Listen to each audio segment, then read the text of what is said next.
Hello, Night Nation. I'm Trylko from the Sons of UCF, joined by Eric Lopez of the Black and Gold Banneret. Welcome to Around the Kingdom. Elo, hello to you. Hello, Trace. Coming up on the fastest UCF show around, UCF Georgia Tech. Who's George OLeary rooting for? Plus, where would Trace take a recruit on UCF campus? We'll find out and much more on this edition of Around the Whole Kingdom. I guess I'm going to have to come up with some answers to those questions that you posed. Before we get going, let's welcome in the third member of our team. He is Adam Eaton from the Sons of UCF. He watches the clock and corrects us on all of our mistakes. Adam, hello. Gentlemen, good evening. I sense a grumpiness on this particular episode of Around the Kingdom. I'm hoping that changes. I'm sensing a grumpiness. Maybe it's just me. I don't know. No grumpiness. No grumpiness. We're just Trace has done transfer portal. Trace has been positive for 2 episodes. He's due for a negative episode. All right, Adam, we will check back in with you. All right, Elo, this should be the time of the year when we're focused on the bowl game, the meaningless bowl game that UCF is playing in against Georgia Tech. But it comes amidst the hustle bustle of the holidays, as well as the influx in and out of the transfer portal. And oh, by the way, early signing day is around the corner. What is the most important of these 3 events during the month of December? I can tell you it's not the bowl game. Bowl game's a distant third on that one, which for all you bowl lovers, that speaks volumes. But look, I'm going to still say it's signing day because you can't get 50 players in the transfer portal, although Deion Sanders will try at Colorado. But to me, you still got to build your foundation in the portal. And I think in UCF's case, you're not going to be able to outspend teams from the SEC and Big Ten with recruits. You got to build a nucleus with, your recruiting class. So I think this signing class is still the most important. The transfer portal is one of those to me where you add missing pieces. But to me, it's the signing day. I think we are in agreement that the bowl is the least of the importance right now. And I know for UCF at 6-6, they want that win, the momentum, the extra practices, all those good things that go with being in the bowl game. I think UCF, as well as these other schools, are still trying to figure out the right balance here. And that is the allocation of dollars, right? You know how much you're going to spend to land those early signing day players, and then that determines how much you have left. But before then, I would argue keeping your existing players long before you even dip into the portal to acquire new players. I think the whole influx of the portal, I think I put that slightly ahead as they still try and figure out the right balance between existing players and the incoming freshman class. So I think that's a difficult balance, and I think UCF struggled with that to some degree last year.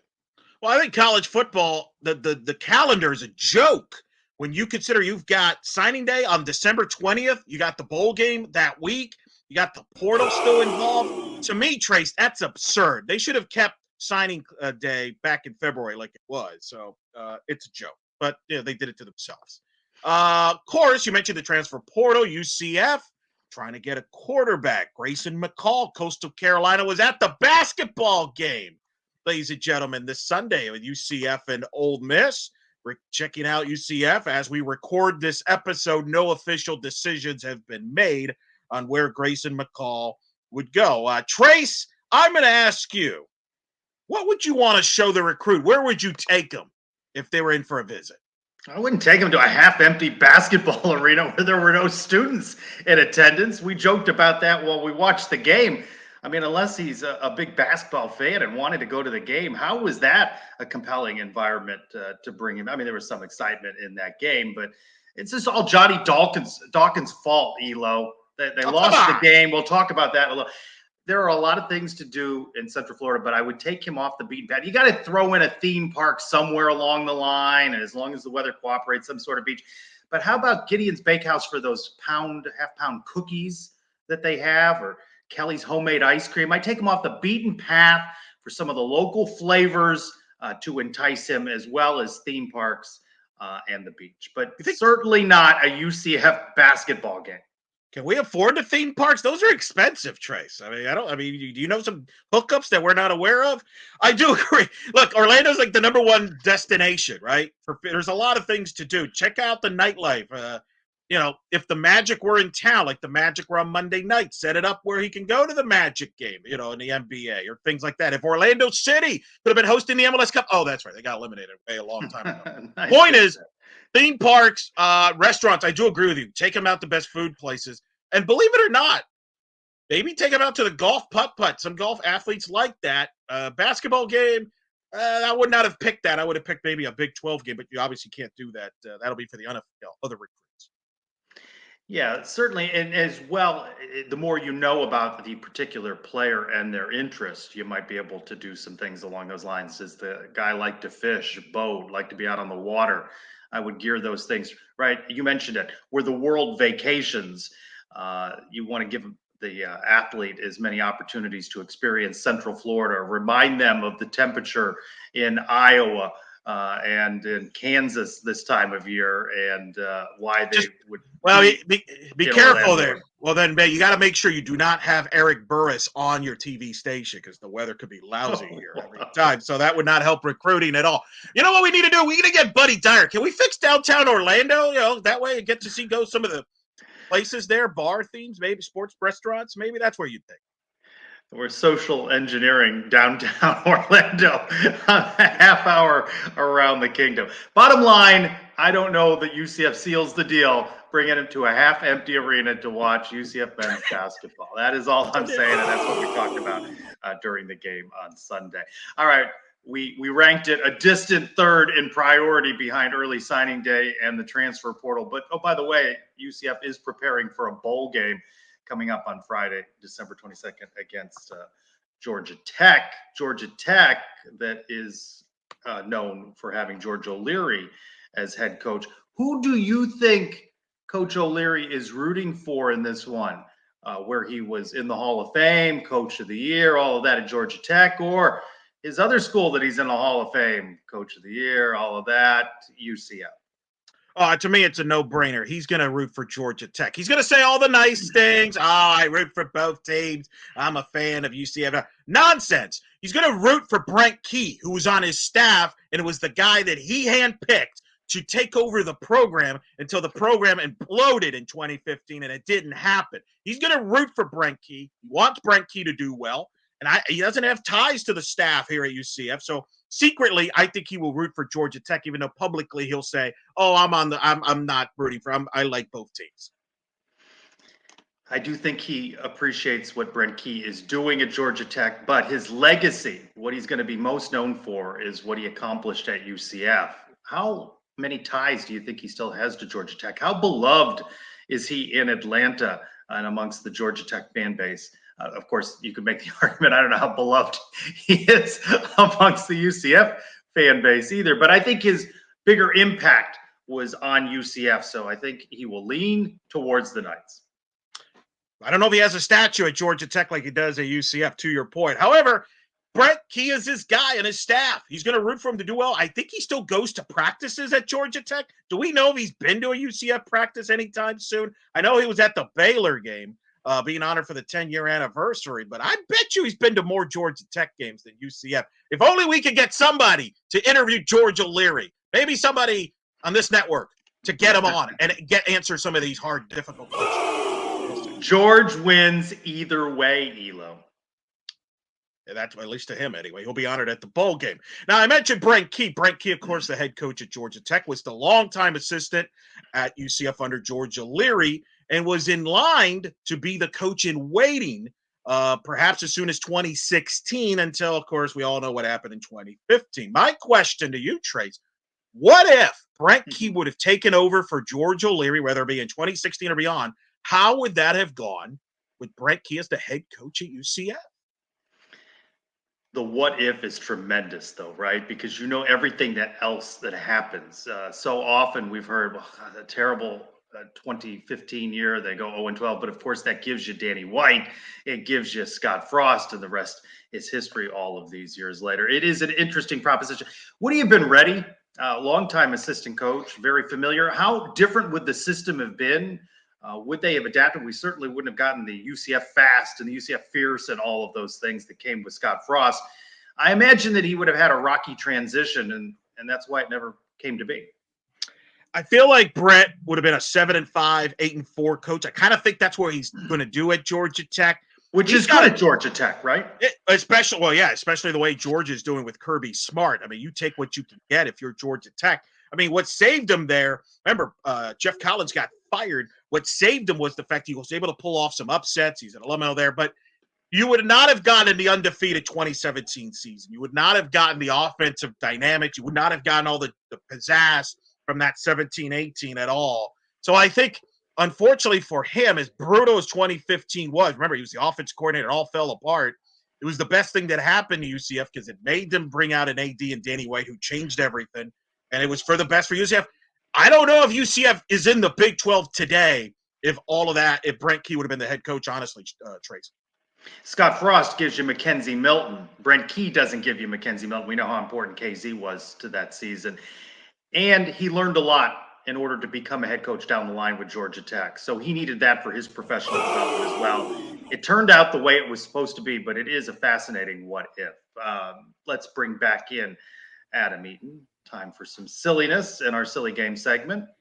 It is always time for that, but it's also always time for the Sultry Spirit, guys. If you're looking to add a little bit of magic to your next event, the Sultry Spirit can take your party to the next level. Their bartenders specialize in creative twists on classic cocktails, making every sip unforgettable. Imagine for a second, you're sitting around your house, nothing to do, just refreshing to see if a certain quarterback with a mullet's coming to your school, and you say to yourself, what I need here is a stiff drink.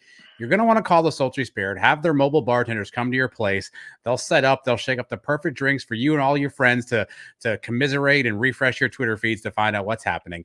But you can only do that if you get to contact them, and do that by following them on Instagram at the Sultry Spirit, or give them a call, 941-567-7062. If you tell them that you heard about them around the Kingdom and Sons of UCF, they will give you 10% off, and they'll give you a special gift. So drown your quarterback NIL portal sorrows with the Sultry Spirit today. Gentlemen, speaking of NIL, I've got some interesting, a couple of two-part questions right here. So we're going to start off with this one. Eric, this one's going to be for you first.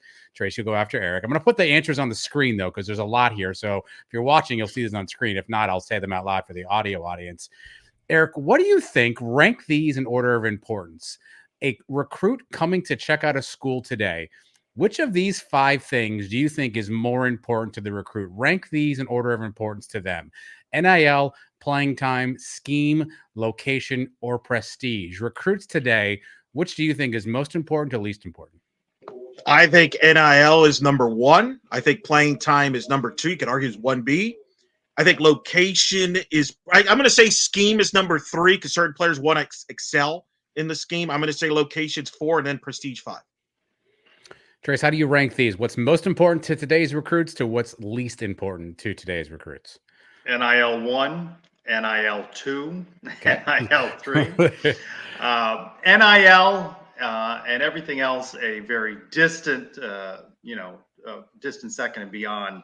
Playing time, I think we saw with, a guy like Jordan McDonald, it maybe not as much about NIL deals as much as he wants to play the game that he loves. And so seeks out a location that works better for him. I'd put location, geography as more important than scheme, because I don't think that they get to checking out UCF if it doesn't work for them to begin with. So I don't think UCF's recruiting them. I don't think they have a mutual interest if it isn't a scheme that works for them. Prestige. How many dollar signs can you spell with prestige? So it's all NIL. And I think it's going to be interesting, the questions we ask of these athletes and press conferences going forward, since this now is the game. I'm interested. I'm a little less interested, honestly, in hearing them say for the love of the game and they have something to prove. How much money did UCF offer to get you here? That's what I'm most interested in now. There is one S in prestige, Trace. You can turn that to a dollar sign. All right. Obviously, Coach Malzahn taking a little bit of heat. Folks want action in the transfer portal right now. They want movement. So let's do a quick little report card. Trace, I'll start with you. I want you to grade Gus Malzahn in these 4 areas: as a coach, as a recruiter, as a GM, and as a fundraiser / face of the program. Give Gus a grade right now today in these 4 areas. Oh, boy, this is one that'd been a nice day, a little advance notice. It's more fun this way. Coach, B- to this point. Recruiter, A minus. I think they've brought in some talent on his watch. GM, B minus. I don't think this past transfer portal was as strong, and I think it knocks him down there. Fundraiser face of the program, A minus. Elo, for you?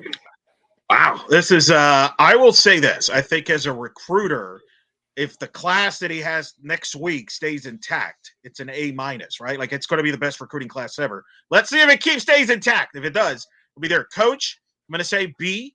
He's got to be the bowl games there. I'm going to say B. I'm going to go there. GM, boy, I don't know. I feel like that's still to be determined. I feel like it's like a new. No, you got to give him a grade. No, we can't get incomplete here. It's a work No, in progress. that's not a The choice. portal's not even over. I'm going to say oh, C. I'm going to say C on the GM. Whoa, C. I'm going to say a C. You went from incomplete to C. Well, I mean, Hot takes. it's not. It has. Some of these haven't panned out either.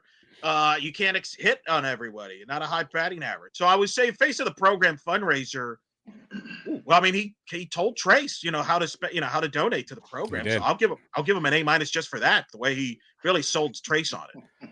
And we went out and didn't get a quarterback. All right, let's get to the silly ones. You guys talked about where you would take players if they came to UCF. I want to know, Elo, if an organization was recruiting you and they needed to take you someplace to really kind of wine and dine you to seal the deal for you, where do they need to take you? What's the spot that you can take Eric Lopez to really impress him to sign with your organization?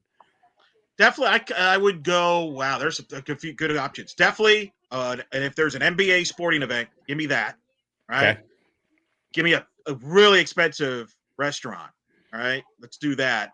And then there's an establishment that I will not mention because it's a family show, but it's an adult entertainment club, Elo? Is that what you're acknowledging here? I mean, if you want to get close, hey, entertainment, baby, let's go. I mean, I did not expect that. I said one. Elo planned a weekend. Trace, where can we take you, Trace, to really woo you for an organization? Well, now that the Magic are hot, I might be interested in going to a Magic game, but a good roller coaster theme park would certainly interest me for Central Florida. And I agree with Elo. High-end dining establishment, good steak place would be on the list. Let's sneak one last one in. Christmas coming up right now. Trace, I'll start with you. If you could get one artifact from UCF Athletics history for Christmas, what would you want? You get one thing for a Christmas gift, a UCF Athletics artifact, something from the history of UCF. What would you want? The real civil conflict trophy. That's a good one. Elo, Elo, you've probably been thinking about this forever. What's one Elo's piece probably got it in one of the boxes. What's one piece of memorabilia you want? Ooh, that's a great question, Adam. Boy, you're on your top of your game today. You got me and Trace kind of backpedaling here a little bit. I love it. I'm gonna say, can we get like a conference? I want a conference championship trophy from football and softball. Okay. Those are probably more doable. To go with your championship softball rings. It's correct. Collectors. Yeah, it's collectors. Probably more doable than the civil conflict trophy. Sure. Probably worth more too. All right, Adam, we will rejoin you in a few. All right, so far, Elo, no bowl opt-outs, which has been interesting. UCF's got a couple of practices in the book. Coach Malzahn said that the Knights would get in 11 practices. They get 15 allotted because of the December 22nd bowl game. We've been talking about players. We saw a couple of these players at the basketball game. I saw RJ Harvey kind of incognito with a hoodie on, kind of try to blend into by the way, picked the wrong place to blend into the student section. He stood out in the student section. Oh, come on. Hey, Big B happy he was supporting the basketball team. Come on. And Tremont Morris-Brash was there as well. Are those the obvious choices for offensive and defensive MVP? Can you make any argument for any other players at those position groups, offensive and defensive? Not on the offensive side. It's got to be RJ Harvey. Who would be two? John Rice Plumlee, can you make an argument? Didn't play enough. I mean, he got hurt, right? Like one of the wide receivers. Can you make an argument? I go with one of the offensive linemen. I might go with one of the offensive linemen there, to be honest. Take your pick there with the flexibility. I'm going Corey Thornton for defensive player. He was the most consistent player on the team. He graded out as the best on Pro Football Focus. every week, Trace, we've done this show. We either complained and talked about the issues on the defensive line or on the linebackers. We hardly ever mentioned him or the secondary, partly because teams are busy running the ball and things like that. But he was consistent. I would go with him as defensive MVP. That'd be my argument. What about the argument for Jason Johnson, who's consistently, another 100-plus tackle season, steady Eddie. He's been there for a couple of seasons, pretty consistent player in his time with the Knights. Was he as good as last year? I mean, that would be the question there. Comparable. I don't think there's a drop-off there. I mean, a heightened level of competition, and he still stood out. Yeah, maybe you could make the case because he was the reliable linebacker on for sure. But to me, I'm going Thornton. I know that's a sensitive deal since he's in the portal, but I would say him. But there's some other defensive linemen. I'm not sure if Brash would be the number one pick for defensive line if he went that direction. So I don't know. One guy in Corey Thornton into the portal, and everybody's still remaining on RJ Harvey watch. That's correct, RG. Many watches. Speaking, Trace has alluded to this basketball game that he has criticized people for attending, even though him and I were there. I criticize people for not attending. Well, that's a good thing. Well, I mean, you're telling me you shouldn't bring recruits in. I mean, it's what's going on there? UCF lost a heartbreaker, 70-68 to Ole Miss, who, by the way, is now ranked 25th in the coaches poll with a 9-0 start on the season. There, Knights had a chance at the end, didn't get it done. Trace, your thoughts on the UCF loss here to Ole Miss? Are you more encouraged or discouraged moving forward? More encouraged. I am not shy about saying that I support and think Johnny Dawkins does a good job with what he has. You and I tend to be in agreement. A lot of the fan base, the more vocal on social media and the message boards, disagree vehemently with that. And I threw this term out, got a chuckle from you during the game. Moral victory. I mean, 2-point loss. They were 4 of 22 from 3, struggled a little bit at the offensive line. I think Ole Miss is going to be kind of like a team that they will see in the Big 12. You mentioned that they're ranked 25th now. In some of these publications that follow the Big 12, got the Knights ranked 12th, which is not last, which is where they are projected. It encourages me for the season that as they come together more, that there are some victories to be had on that schedule where a lot of doubters say that they won't get many. Defensively, and the effort and the physicality they brought in the second half against Ole Miss was very encouraging. I thought that was really positive to see that. I think they can carry that over into Big 12 conference play. The concerns were they had their worst shooting from the field the whole season. That's one thing. But you missed 12 free throws in the ball game, had your worst three-point shooting on the season, but 12 missed free throws, Trace. This team is shooting 67%, I believe, from the free throw line, 68 actually. That's 8-9 percentage points below last year that was in the mid-70s. That's a concern because you're going to lose close games if you miss free throws. Agree with you, but if you just improve in those categories just a little bit, they beat Ole Miss, right? That's all. And the Ole Miss game would have been nice though to cancel out the Stetson loss, but still the Knights 6-3, a couple games left before the start of Big 12 play. Speaking of Big 12 play, Elo, Gus Malzahn on this 6-6 season that includes 3-6 in the Big 12. Who wins more Big 12 games, Johnny Dawkins or Gus Malzahn? Remember, Knights projected 14 out of 14 in the Big 12. It would take 4 wins to surpass Gus. How you feeling about that after you saw him in person against Ole Miss? I still feel good about it. I think they can pass that mark. Again, defensively and the depth that they have, I think could win some games there. You just got to shoot the ball a little better, whether it be at the free throw line, from the perimeter, three-point line. Chris Beard, the Ole Miss head coach, said they focused on stopping the UCF three-point line, and they were successful. Does UCF have a counter offense, Trace, when you play in the Big 12 and teams try to take away your best options? That's going to be interesting. But I'm encouraged. I think they will have more wins than football did in conference games. 4, 5, more than 5? That's a good number. It's a good number. 5? Yeah, I still think 5 is the over-under on this one. And I am encouraged by what I saw. You take that Stetson, you can't take it out, but if you could take that, if they win that game, I don't think fans are as sour on where they are. And they did play Miami competitively. They closed the gap in the second half and on the road. So I think I don't know where these wins are. You look at the Big 12, you follow it, where they are in the net rankings. I mean, they got so many teams ranked in the top 25. No, it's insane. It's insane. It's absolutely insane. And the quality of basketball we're going to see, Nothing like it ever before on the UCF campus. And we got a quality game Sunday in that Ole Miss game. That was a good game. A little bit of back and forth. UCF could have easily won that game. My concern is I think the room for error is not big for UCF. They have to get production from their bench. They got to shoot the ball well at the free throw line, and they got to shoot the ball well from the three-point line. I actually think defensively they've made improvements after that Stetson game where they couldn't guard the three-point line. We'll see. And got to stay healthy, which has been a little shaky so far in the non-conference part of the schedule. It's a fair point. Got to finish strong, though, here before conference. Still got 3 games. So we'll see. All right, so there you go, UCF. We've got now women's hoops. I forgot. Who couldn't forget? Best start in program history. 8-0 after a win over New Orleans at Breakfast with the Knights Monday morning edition, 11 a.m. tip, folks. Trace, you buying or selling women's basketball? Best program start ever. What is the strength of schedule on this best start? Included in this 8-0 start is Division II, right? Is that what Anderson is? Yeah. I am more encouraged by men's basketball not finishing 14th, surpassing Gus Malzahn's Big 12 win total that Johnny Dawkins will do, than I am women's basketball, just a couple games away from the start of the Big 12 slate for them. They projected as well last in the Big 12. I'm not overly impressed. I'm not buying. Let me see it against the Big 12. I think the slate's been a little easy so far. Since you asked, their schedule strength as of Monday is 325th in the nation. There's 330 Division I college basketball programs.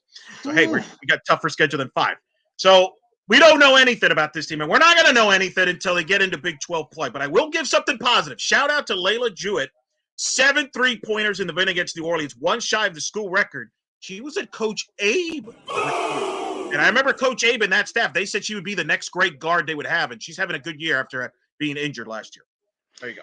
Elo, what could have been Clemson, your men's soccer NCAA champions. They beat Notre Dame 2-1. You may remember a couple months ago, it was UCF men's soccer, first game of the season.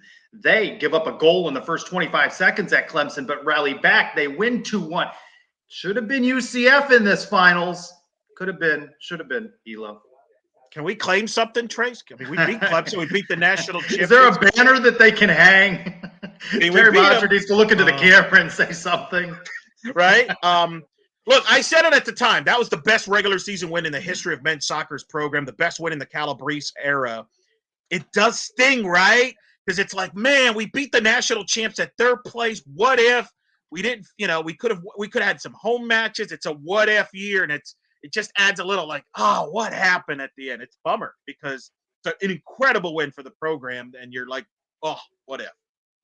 I'm looking forward to talking to Coach Calabrese about that and how he watches that game and what goes through his mind as he sees Clemson celebrate that title. But Clemson, your NCAA men's soccer champions. All right, let's bring back in Adam now to illuminate us on what we may have gotten wrong or educate us with some facts. Adam. You guys are usually pretty solid. A couple of fun facts I have for you, though. Eric, you talked about the transfer portal. As of right now, Deion Sanders, who you mentioned, Colorado, the number 1 transfer portal class in the nation after 1 week. So maybe, just maybe, he can rebuild through the portal. We talked a lot about Grayson McCall and what his off-the-field activities would be. On the field, he's actually a pretty good player as well. 88 touchdown passes, 18 rushing touchdowns, 69% completion percentage, although it's looking more likely as though he will not be a UCF Knight, but stay tuned for that. George OLeary, fun fact, while he was at Georgia Tech, 51-33. At UCF, 81-68. So spent more time at UCF and obviously has more wins at UCF. You talked a little bit about the offensive MVPs. Can I interest you in a Javon Baker or Kobe Hudson? 43-966 and 6 for Javon. 42-853 and 7 for Kobe. So they're right there, really comparable stats. Trace, I know you're talking a lot about the basketball team. I would point out for Grayson McCall, North Carolina is only 7-2. So North Carolina State only 7-2. UCF not far behind. So if he's rating basketball programs, maybe we have a chance to recruit Grayson McCall. Eric, basketball stats for you. UCF shooting 31% from the three-point line. Last year they shot 35%, a little bit of a dip there. Shooting 68% from the free throw line. Last year, 77% from the free throw line. So certainly those are areas of a concern. And shout out to Caitlin Peterson, women's basketball, averaging 19.6 points a game. She's put together a really impressive run early in the season, guys. All right. Thank you, Adam. One more thing, Elo. Hit you with all of the names and the iterations of the Gasparilla Bowl. Did you know that the Gasparilla Bowl is the third bowl game to be played in the Tampa Bay area? Do you remember the Hall of Fame Bowl that became the Outback Bowl that is now the Relia Quest Bowl? But do you know, Elo, the first bowl game ever to be played in Tampa, it got played for 7 years back in 1947, the Cigar Bowl. Cigar Bowl. The Cigar Bowl, 1947 to 1954, was played in Tampa, and then some 30 years before what would become the Outback Relia Quest Bowl, the Hall of Fame Bowl was, brought. I'm back. assuming that we had a trophy with looked like a cigar. Is that the winner? The Cigar Bowl, back before bowl games had sponsorship names attached to them. Look for new episodes midweek every week on the Sons of UCF YouTube channel, dropping later into the audio feed. We thank Adam Eaton for all of his help. For Eric Lopez, I'm Trylko. We thank you for being with us for Around the Kingdom.